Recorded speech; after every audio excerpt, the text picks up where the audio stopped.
Assalamualaikum warahmatullahi wabarakatuh. Dalam video kali ini saya Dilkumar Serinaku dan rekan saya Nur Nadia Bakari akan membahas materi tentang dasar-dasar manajemen operasional. Poin pertama yaitu pengertian manajemen operasional. Manajemen operasi merupakan serangkaian proses dalam menciptakan barang, jasa, atau kegiatan yang mengubah bentuk dengan menciptakan atau menambah manfaat suatu barang atau jasa yang akan digunakan untuk memenuhi kebutuhan manusia serta berusaha untuk menyeimbangkan biaya dengan pendapatan untuk mencapai laba operasi yang lebih tinggi. Poin kedua yaitu keputusan-keputusan dalam manajemen operasi.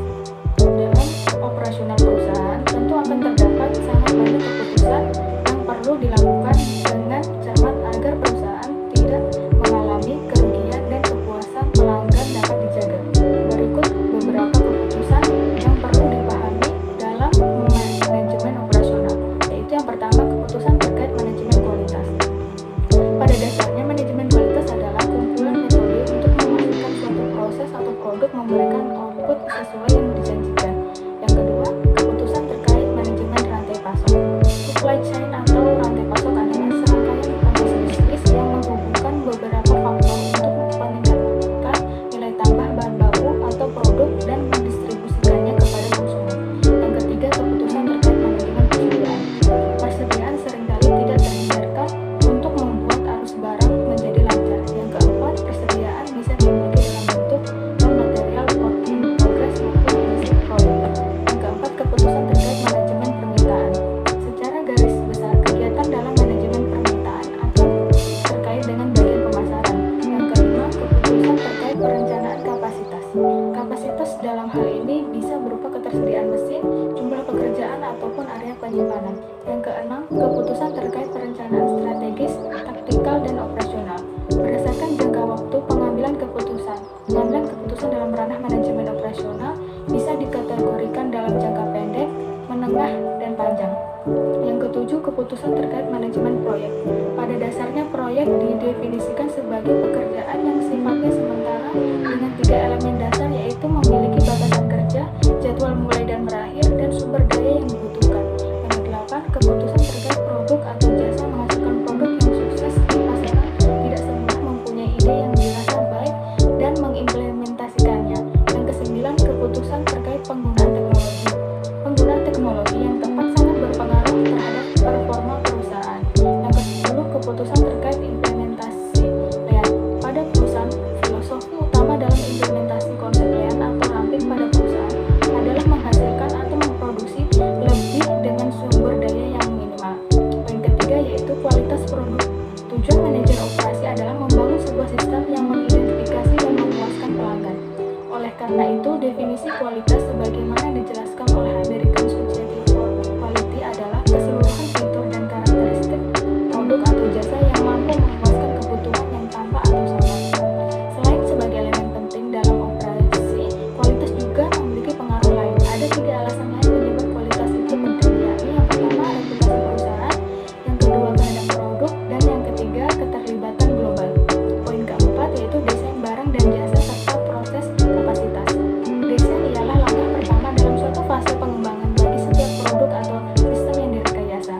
Desain juga didefinisikan sebagai proses aplikasi berbagai teknik dan prinsip bagi tujuan mendefinisikan suatu perangkat, suatu proses atau sistem detail yang memadai untuk memungkinkan realisasi.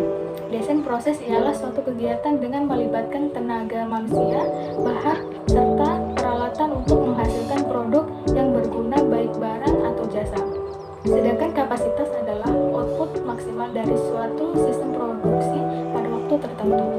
Hal-hal yang perlu diperhatikan dalam desain produk ialah sebagai berikut. Yang pertama, keutuhan desain, perkecil variasinya, sederhana, memudahkan. Yang kedua, modular desain, susunan bagian produk sesuai modul, mudah untuk mengganti atau memperbaiki. Yang ketiga, desain dengan bantuan komputer. Yang keempat, analisis nilai. Yang kelima, environmentally friendly design atau desain ramah lingkungan. Selanjutnya, pemilihan lokasi, desain sumber daya manusia, dan jabatan serta manajemen rantai pasokan. Lokasi penting bagi perusahaan karena akan mempengaruhi dapat tidaknya berlangsung kehidupan perusahaan dalam jangka panjang. Oleh karena itu, penetapan lokasi usaha perusahaan perlu mempertimbangkan konsep dan teknik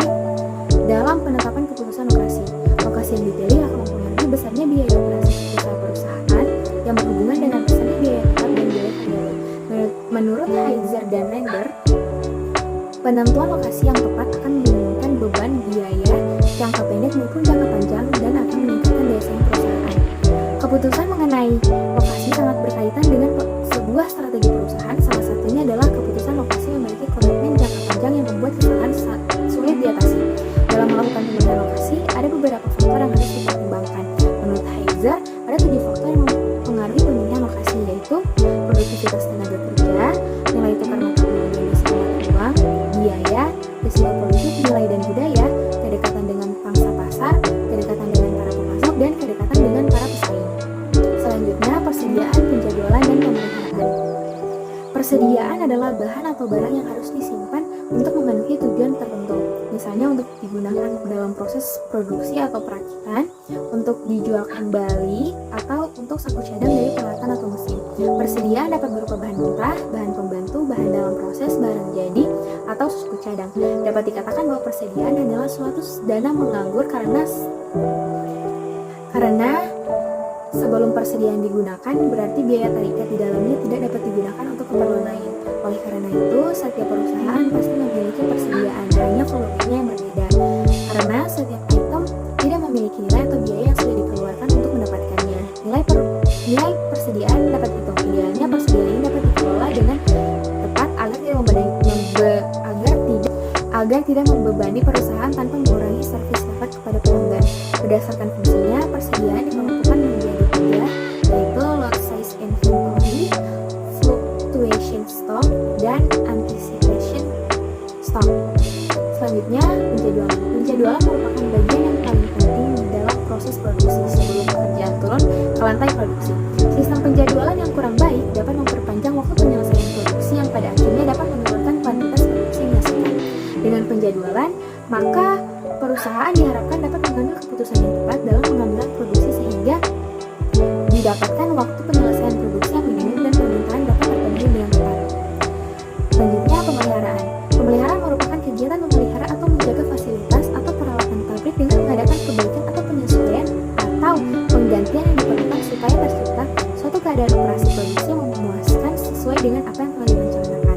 Terdapat 3 kebijakan preventive maintenance, yaitu edge replacement, kedua block replacement, dan ketiga overhaul. Selanjutnya, penetapan anggaran produksi. Anggaran produksi adalah suatu rencana perusahaan untuk menghasilkan produk perusahaan dalam jumlah yang sesuai dengan keperluan penjualan dengan cara mempertimbangkan jumlah persediaan awal dan juga akhir pada periode tertentu. Anggaran produksi juga bisa diartikan sebagai anggaran kegiatan karena produksi adalah suatu kegiatan dalam membuat produk. Jadi, produksi sudah tidak perlu dianggarkan namun dijadwalkan. Dalam pengertian yang lebih sempit, anggaran produksi adalah jumlah barang yang harus diproduksi. Anggaran produksi juga harus disusun dengan memperhatikan seluruh kegiatan produksi yang nantinya dibutuhkan untuk menunjang anggaran penjualan yang sebelumnya sudah disusun. Anggaran produksi pada dasarnya mencakup seluruh rencana unit perusahaan yang nantinya akan diproduksi dalam suatu periode anggaran. Anggaran produksi pun juga adalah suatu landasan dari suatu pembuatan anggaran biaya produksi yang nantinya akan ditentukan dengan berdasarkan rencana dan juga penjualan ataupun persediaan yang sebelumnya memang sudah direncanakan seperti tenaga kerja, bahan baku, biaya dasar produksi, dan pabrik.